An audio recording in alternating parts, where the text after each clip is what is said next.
Here I am sitting in my good friend Sokol's Cafe Buongiorno, which is on the ground floor of their building, Conference Plaza, where our offices are located, on Pender Street in Vancouver.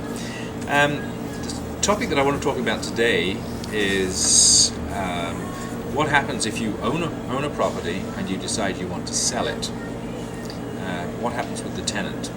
There are very defined rights and responsibilities for both parties under the Residential Tenancy Act, which is the governing act for all rental transactions in the province of British Columbia.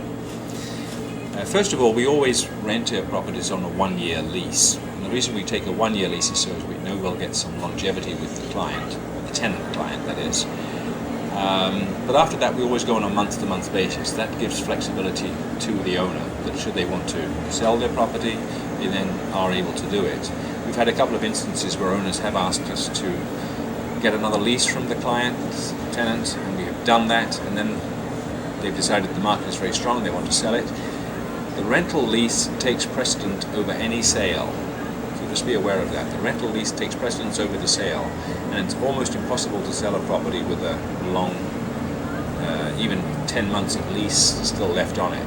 If it's an owner-occupier, they wouldn't be able to move in for 11 months. The other option is sometimes you can buy the tenant out, but it's not a very easy thing to do, and of course you're very much in the tenant's pocket then.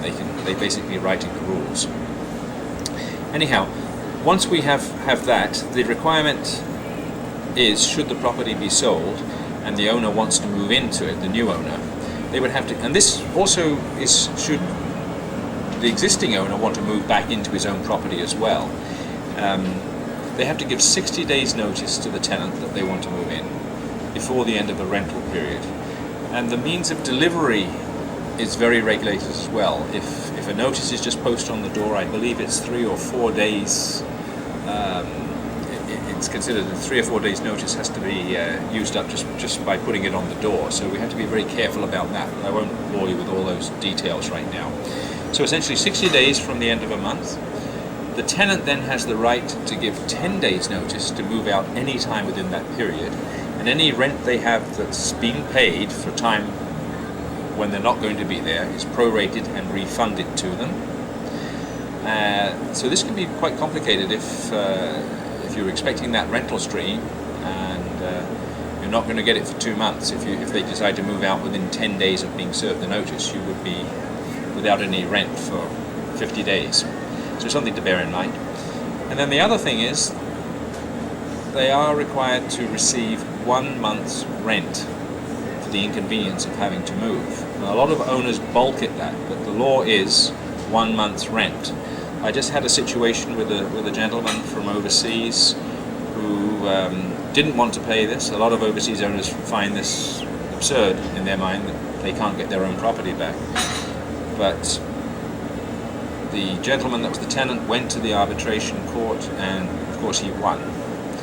So be very careful. You are obliged to pay 1 month's rent, plus once you've served the 60 days notice, they can then give you 10 days notice and can move out anytime they want, and then the remaining rent is prorated and refunded to them.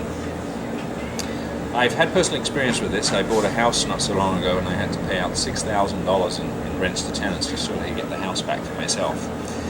So it is quite painful, but then looking at it on the other side, I can fully appreciate how tenants would feel if they've enjoyed living in their home, and it is their home after all, and they're being forced to move. And of course, a lot of times they are being forced to move so as people can realize capital gains. So we're not into the social issues here, but I'm just saying I am sympathetic with both sides, but the only thing that really counts is the law and what we have to administer. But that's that. Thank you.